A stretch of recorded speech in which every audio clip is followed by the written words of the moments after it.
So yes, इस वाले में बात करेंगे लंग वॉल्यूम्स एंड कैपेसिटीज़। सो उसको देखने के लिए इस वाले को देखते हैं। ओके, सो ये बहुत कॉमनली पूछा जाता है ये वाला पूरा ग्राफ, और इसको रट लेना चाहिए। एक एक चीज़ पता होनी चाहिए कि ये क्या बता रही है, क्या बता रही है। ओके, सो हम यहाँ से स्टार्ट करते हैं। तो ये जो शुरू का ये वाला पार्ट है, इसको हम बोलते हैं टाइडल वॉल्यूम। टाइडल वॉल्यूम होते हैं हम एक नॉर्मल ब्रेथ के टाइम पे कितनी एयर ले रहे हैं, कितनी एयर छोड़ रहे हैं, एंड ये होते हैं 500 ml अप्रॉक्सीमेटली। हम बिना फोर्सफुल एक्सपिरेशन इंस्पिरेशन, बिना एक्सरसाइज करे एक नॉर्मल रेस्टिंग स्टेट पे 500 ml इनहेल कर रहे हैं, 500 ml एक्सहेल कर रहे हैं। तो ये आ जाती है दैट बेसिक। ओके, कि बेसिक आप लेवल पे आप कितना इंस्पायर कर रहे हो। ठीक है, टाइडल वॉल्यूम टीवी। ठीक है, अब आपने फोर्सफुल इंस्पिरेशन करी, और फोर्सफुल इंस्पिरेशन करके आपने ये जो पूरा ग्राफ है ना, मतलब तो ये है पूरा वॉल्यूम है ये। ठीक है, तो यहाँ से अब आपने इंस्पायर करा फोर्सफुली, तो अब इंस्पायर करते हुए बहुत ज़्यादा एयर को अंदर ले गए। ठीक है, इतनी एयर एक्स्ट्रा ले गए आप। ओके, तो ये जो एक्स्ट्रा एयर आप ले गए, मतलब आपके लंग्स में इतनी नॉर्मली लेते हो और इतनी और कैपेसिटी थी अंदर लेने की, तो इसको बोलते हैं इंस्पायरेटरी रिजर्व वॉल्यूम। कि इतना एक्स्ट्रा वॉल्यूम आपके पास है जिससे आप इंस्पायर करके और एयर ले सकते हो इसके अलावा भी। तो this is inspiratory reserve volume. Reserve में रखते हो आप, नॉर्मली आप इतने ही इंस्पायर करते हो, बट इतना रिजर्व में रहता है आपके पास वॉल्यूम और इंस्पायर करने के लिए। ओके, तो आप यहाँ से इतना एक्स्ट्रा वॉल्यूम और इंस्पायर कर सकते हो। ठीक है, आपने इंस्पायर करा तो इसको हमने IRV बोल दिया। ये टीवी था और ये IRV। इन दोनों को मिला के क्या बोलते हैं, टीवी प्लस IRV। ये है इंस्पायरेटरी कैपेसिटी, कि आपके लंग्स के पास टोटल कितनी इंस्पायर करने की कैपेसिटी है। सो यहाँ से लेके यहाँ तक टाइडल वॉल्यूम नॉर्मल कैपेसिटी है, और कितना एक्स्ट्रा रिजर्व कैपेसिटी है, तो ये दोनों मिला के आपका क्या बन गया, inspiratory capacity. So tidal volume and inspiratory reserve volume बन गया इंस्पायरेटरी कैपेसिटी। अब आपने यहाँ से एक्सपायर कर दी, ये नीचे का वॉल्यूम क्या है, एक्सपिरेशन। अब एक्सपायर करके आप कितना और फोर्सफुली एक्सपायर कर सकते हो। लेट्स से आपने इंस्पायर करा, अब फोर्सफुली आप नॉर्मल छोड़ दो उसको, और ज़्यादा प्रेशर लगा के फालतू छोड़ दो। ठीक है, तो आप एक्स्ट्रा फोर्सफुली कितना और एक्सपायर कर सकते हो।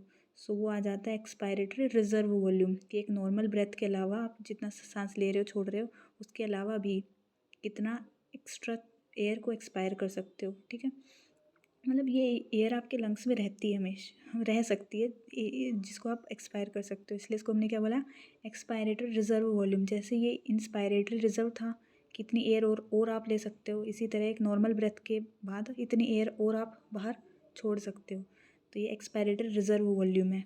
ठीक है, तो अब इसमें कुछ स्पेस रह गई, इसको बोलते हैं reserve residual volume. Residual volume वो एयर है जिसको आप कभी भी एक्सपायर नहीं कर सकते हो लंग्स से, तो इतनी आपकी कैपेसिटी है लंग्स की।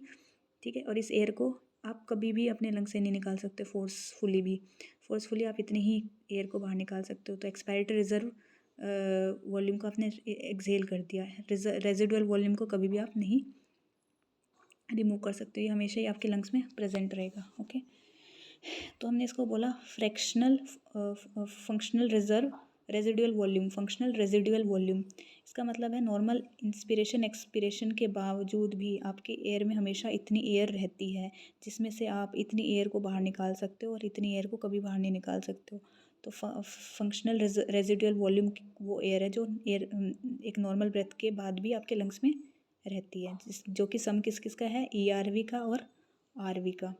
ओके, तो अभी हमने ये सारी देख ली। ठीक है, इसमें से मतलब क्वेश्चन यहाँ पे इम्पोर्टेंट आ जाता है कि एक एक पार्ट को आपको पता होना चाहिए। टीवी है, IRV है, ERV है, RV है, एक एक पार्ट के सम का पता होना चाहिए आपको, कि इंस्पायरेटरी कैपेसिटी किन दो का सम है, फ्रैक्शनल रेजिडुअल वॉल्यूम किन दो का सम है। ओके, एंड इनकी मेन इंपॉर्टेंस, जैसे कि किसको आप नहीं बाहर निकाल सकते हो, कौन सा नॉर्मल क्वाइट ब्रीदिंग के टाइम पे आप इंस्पायर करते हो। ठीक है, अब है ये पूरा वॉल्यूम, इसको बोलते हैं हम वाइटल लंग कैपेसिटी या फिर वाइटल कैपेसिटी VC।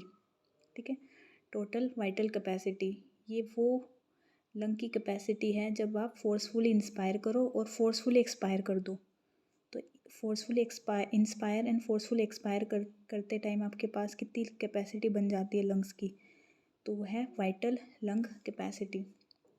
TLC क्या है, टोटल लंग कैपेसिटी, कि इतनी तो चलो आपके लंग्स के पास कैपेसिटी थी कि इंस्पायर एंड एक्सपायर कर दे, बट इसके बावजूद भी कुछ कैपेसिटी है लंग्स की जो कि कभी बाहर नहीं जाएगी, तो हमने इसलिए बोल दिया उसको टोटल। ये टोटल है और ये वाइटल है, दोनों लंग कैपेसिटीज़ है, बट ये टोटल है। टोटल इसलिए बोला क्योंकि इसने सबका सम आएगा, इसमें सबका प्लस करना पड़ेगा टोटल में।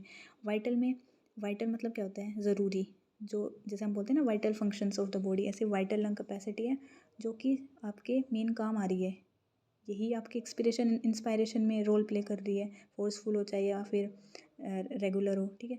ये वाली तो आप कभी बाहर नहीं ले सकते, इसलिए वाइटल में आप रेजिडुअल को नहीं काउंट करोगे, टोटल में रेजिडुअल को काउंट करोगे।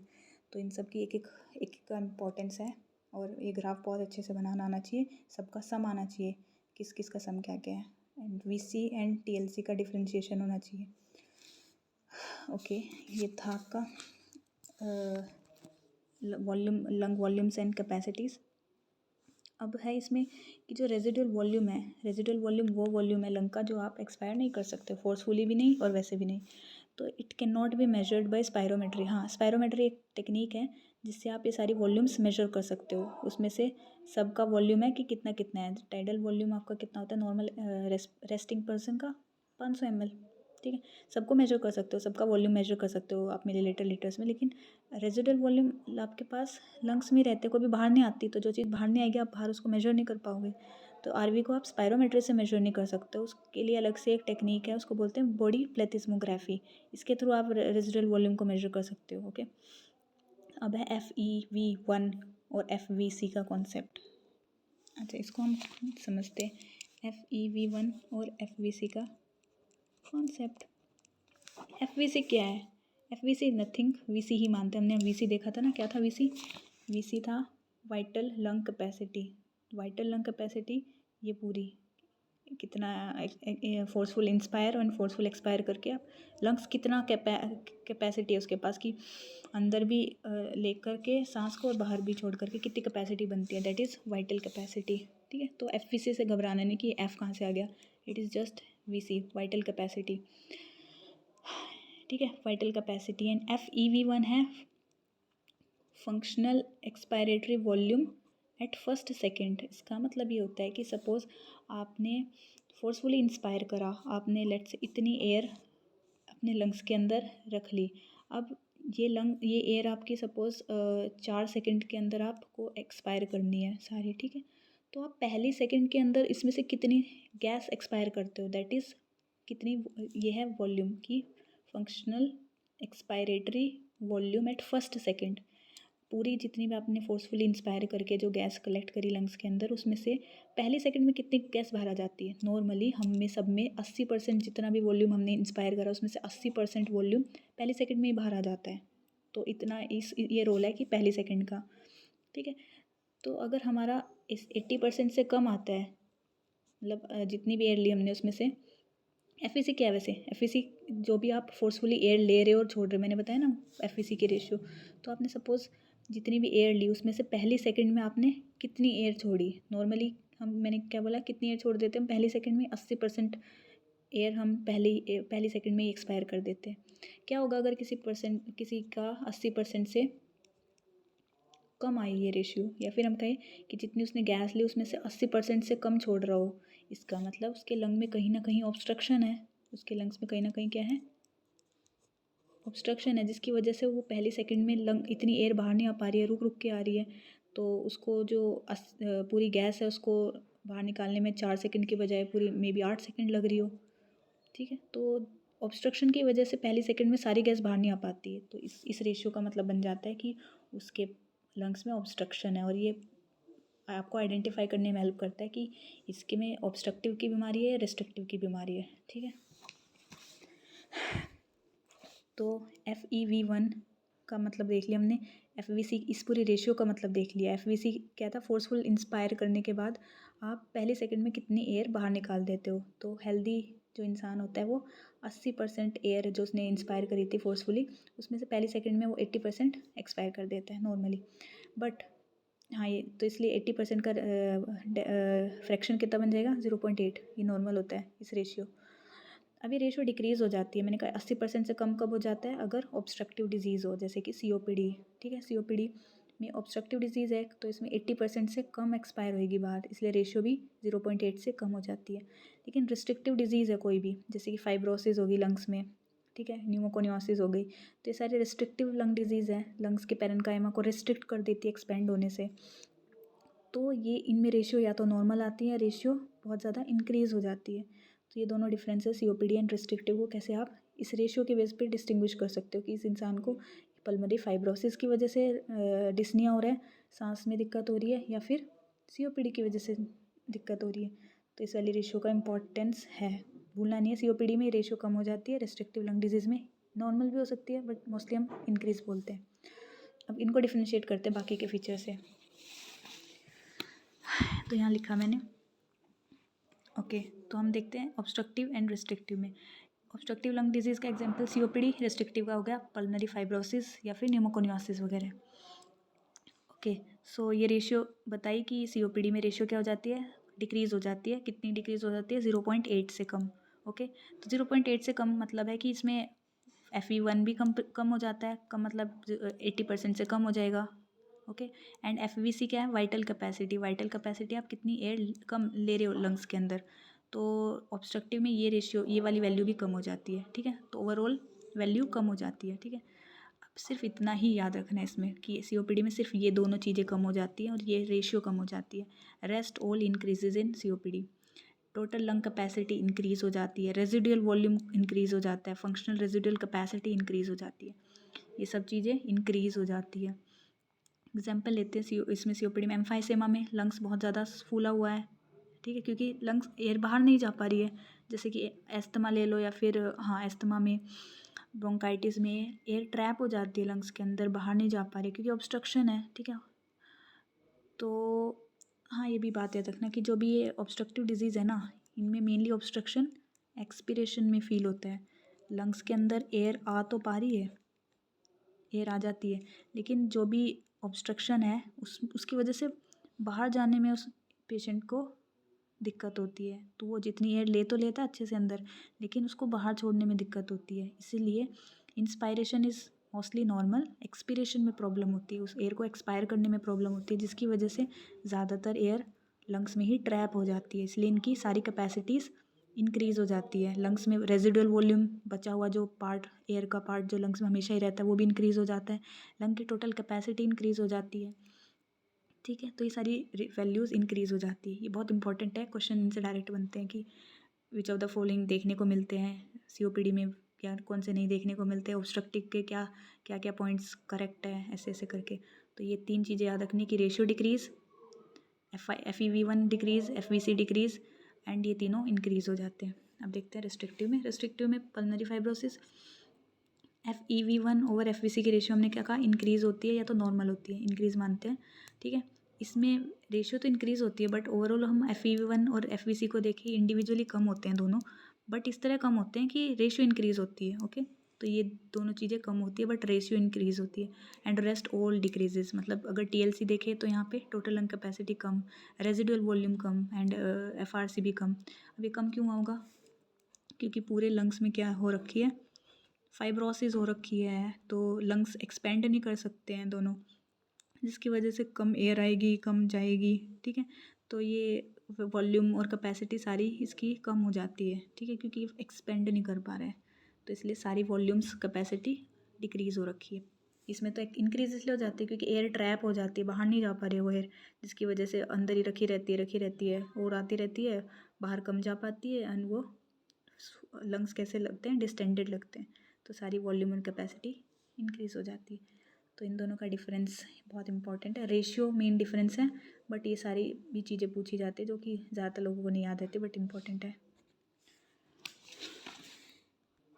ओके, एक ये देखते हैं flow volume graph. Flow volume graph है कि हमने इंस्पायर करी एंड एक्सपायर करी, तो वॉल्यूम एंड फ्लो का ग्राफ बनता है।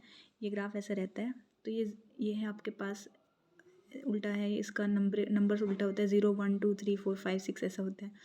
तो आपके पास 0 से ना स्टार्ट होके ग्राफ आपके 2 पॉइंट समथिंग से स्टार्ट होता है, आपने इंस्पायर करा और आपने यहाँ तक पहुँच गए। तो आपने यहाँ पे ज़ीरो से क्यों नहीं स्टार्ट किया? पहले तो ये है कि ज़ीरो क्या है, ये पूरा वॉल्यूम है और ये फ़्लो है, क्योंकि ये रेजिडुअल वॉल्यूम है। ये वॉल्यूम आपके आपके लंग्स में हमेशा ही रहता है। इसके अलावा आपने इतना वॉल्यूम और इंस्पायर कर लिया, तो यहाँ से लेके यहाँ से देखा जाए तो ये तो टोटल लंग कैपेसिटी हुई। टोटल लंग कैपेसिटी क्या होता है? रेजिडुअल वॉल्यूम प्लस आपने जितना वॉल्यूम लिया लंग्स के अंदर, ठीक है। तो ये पूरा रेजिडुअल वॉल्यूम है और ये यहाँ टोटल कितना हो गया? TLC, total lung capacity. तो ये आपका वॉल्यूम था, ये फ़्लो था। तो आपने इंस्पायर किया तो फ़्लो बढ़ा, फिर लास्ट की जो इंस्पिरेशन होती है उसमें फ़्लो कम हो जाता है, यहाँ पहुँचिए आप। अब आपने एक्सपायर करा तो आपका फिर से ग्राफ ऐसा बनेगा और आप यहाँ पर आ जाओगे, ठीक है। तो पूरा फ़्लो और वॉल्यूम का ग्राफ होता है एंड इसके डिफरेंट डिफरेंट शेप्स आपको डिफरेंट पैथोलॉजी बताती है। तो जो शुरू का एक्सपिरेशन पार्ट है ना, ये कौन सी एयर निकल रही है? Large Airways. इसको आप ऐसे समझ लो कि अगर आप आपने एयर अंदर ली, अब आप बाहर छोड़ोगे एयर, तो सबसे पहले ये वाली जो एयर है ना, जो बाहर थी ये सबसे पहले बाहर निकलेगी, फिर पीछे वाली एयर बाहर निकलेगी, फिर सबसे नीचे वाली एयर निकलेगी। तो जो एक्सपिरेशन का सबसे पहला पार्ट होता है वो कौन सी एयर होती है? लार्ज एयरवेज वाला। इसलिए इस वाले ग्राफ में जो शुरू का जो पार्ट है वो कौन सा पार्ट है? वो लार्ज एयरवेज का है। And towards the end, expiration के एंड में मीडियम और जो स्मॉल एयरवेज है पीछे वाले, वो ये अपनी एयर बाहर निकालते हैं, ठीक है। तो ये ग्राफ ऐसे इस शेप का बनता है। शुरू में यहाँ पे थोड़ा सा रखते हैं रेजिडुअल वॉल्यूम एंड ये लास्ट तक जाता है एंड फिर ऐसे आता है, ओके। अब इसी बेसिस पे बाकी सारे ग्राफ देखते हैं। COPD में मेनली क्या अफेक्टेड होते हैं? Small and medium size airway affected होती है। तो आपका जो ग्राफ होता है वो जो ये मीडियम एंड स्मॉल एयरवे वाला पार्ट है ना, ये इसमें आपको ऐसे थोड़ा सा कर्व दिखाई देता है, कॉन्केविटी दिखती है इसमें। इसके क्या बोलते हैं? Dog leg. तो ऐसे ना बन के आपके पास यहाँ पे एक कर्व सा आता है COPD में, तो ये इम्पॉर्टेंट है, याद रखना है। एस्थमा में भी आपको ऐसे दिखता है। अब एस्थमा में आप जब साल्बिटोमोल दे देते हो तो वापस इंक्रीज़ हो जाता है, ये नॉर्मल ऐसा हो जाता है। तो आप डिफ्रेंशिएट कर देते हो कि पहले का कर्व आपकी ऐसे आ रही थी और जैसे आपने साल्बिटोमोल दे करके दोबारा कर्व बनाई तो दोबारा वो ऐसी आ गई, तो आपको डिफरेंस दिखेगा दोनों कर्व में। इसका मतलब COPD थी वो, एस्थमा था। देखते हैं पल्मोनरी फाइब्रोसिस में क्या होता है? ये पूरा पूरा ग्राफ श्रिंक हो जाता है, फ्लो भी कम हो जाता है, आपके पास टोटल लंग कैपेसिटी भी कम हो जाती है, रेजिडुअल वॉल्यूम भी कम हो जाता है। तो ये ग्राफ इसमें थोड़ा गलत बना है। ये पूरा का पूरा जो पार्ट है ये इधर की तरफ शिफ्ट हो जाता है। किधर की तरफ? इधर की तरफ, कुछ ऐसे। तो अगर ये नॉर्मल था, अगर ये नॉर्मल कर्व ऐसे बनती है तो तो आपकी ये वाली कर्व है, तो आपकी ये कर्व ऐसे बनेगी, ये ऐसे बनेगी आपकी, ठीक है। तो इससे आपको क्या क्या बातें साफ पता चली कि सबसे पहले ये कर्व इधर आ गई और प्लस इसका वॉल्यूम भी श्रिंक हो जाता है। मैंने थोड़ा बड़ा बना दिया, थोड़ा छोटा बनेगा, ओके। इसका मतलब फ्लो भी कम हो गया, क्योंकि जो Y एक्सिस थी आपको क्या बता रही थी? फ्लो बता रही थी, ठीक है। और जो ये X एक्सिस थी आपको वॉल्यूम बता रही थी। तो आपका ओवरऑल वॉल्यूम भी कम हो गया, आपका यहाँ से यहाँ तक का जो रेजिडुअल वॉल्यूम था वो भी, अब रेजिडुअल वॉल्यूम भी कम हो गया। ये लास्ट वाला पॉइंट क्या था आपका? TLC, total lung capacity. Total lung capacity भी नए वाले कर्व में कम हो गई। यहाँ से लेकर के ये टोटल लंग कैपेसिटी है इसकी, लेट्स से अगर हम 0 1 2 3 4 5 मार्क करते हैं तो नॉर्मली आपकी 5 लीटर की टोटल लंग कैपेसिटी थी, बट अब इस इंसान की 3 लीटर की रह गई है कैपेसिटी। इसके पास पहले 1 पॉइंट समथिंग क्या था? रेजिडुअल वॉल्यूम था, लेकिन अब इसके पास कुछ 0 पॉइंट समथिंग लीटर का क्या रह गया? रेजिडुअल वॉल्यूम रह गया। तो इसके पास सारे वॉल्यूम्स कम हो गए हैं, इसके पास फ्लो भी कम हो गया है। तो किसका कैरेक्टर है जिसमें आपके पास सारे वॉल्यूम्स कम हो जाते हैं? रिस्ट्रिक्टिव। तो ये रिस्ट्रिक्टिव का लंग डिजीज़ का कर्व है। ये भी ऐसे भी हो जाता है और ये इधर की तरफ शिफ्ट हो जाता है, ठीक है।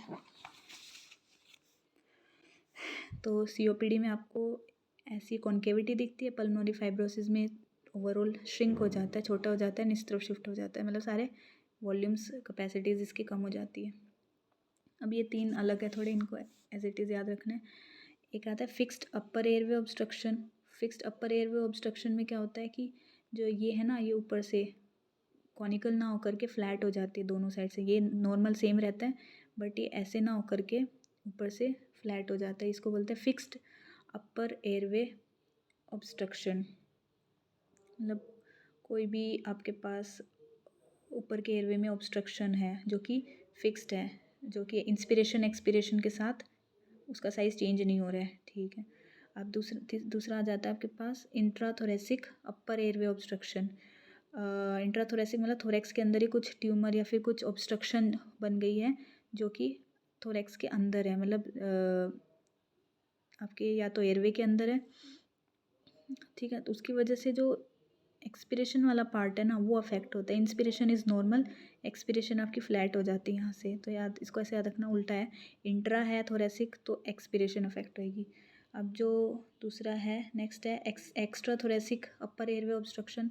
इसमें मतलब एयरवे के बाहर कुछ ऐसी चीज़ है जो कि एयरवे को कंप्रेस कर रही है बाहर से। एक्स्ट्रा थोरेसिक, थोरैक्स के ही बाहर कुछ ऐसी चीज़ है जो कि कंप्रेस कर रही है एयरवे को, तो उसमें जो इंस्पिरेशन वाला पार्ट है वो आपका अफेक्ट हो जाता है, और ये एक्सपिरेशन अफेक्टेड होती है, इंस्पिरेशन नॉर्मल है, ठीक है। तो ये 3 अलग से आ जाते हैं, इनको भी याद रखना है। मेन ये दोनों है, कॉन्केविटी एंड श्रिंकेज, ओके।